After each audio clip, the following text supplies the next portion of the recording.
তেঁতুল ও বড়ইয়ের আচার যদি একটু ভিন্ন পদ্ধতিতে করতে চান তাহলে চলুন দেখে আসি আমি কি করে করছি।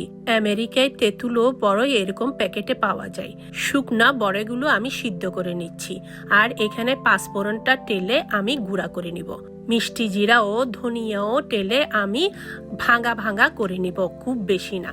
বড়ই যতটুকু তার 1/3 তেঁতুল নিয়ে ভিনেগারে আমি ভিজিয়ে ওভেনে গরম করে নিব। তারপর রসুনগুলো কুচি করে নিচ্ছি। পাঁচফোড়ন, মৌরি, মেথি, রসুন এসব নিয়ে আমি সরিষার তেলে ভেজে নিব। আমি যেভাবে দেখাচ্ছি ঠিক সেভাবেই করতে হবে। একটু ভাজা ভাজা রসুন হয়ে গেলে ওখানে দিতে হবে আদা আর সরিষা বাটা, সাদা সরিষা আর কালো সরিষা দুটাই মিক্স।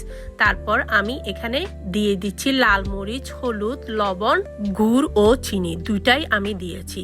তারপর এখানে যে ভিজানো তেঁতুল ছিল সেটাও মিক্স করে দিচ্ছি। পাঁচফোড়ন আর মৌরি গুঁড়া যেটা ছিল পরে দিয়ে আমি নামিয়ে নিব। এভাবেই তৈরি করতে হবে তেঁতুল ও বড়ইয়ের আচার। একটু ভিন্ন পদ্ধতিতে তৈরি করলাম। যদি রেসিপিটা ভালো লাগে অবশ্যই লাইক, কমেন্ট, শেয়ার করবেন।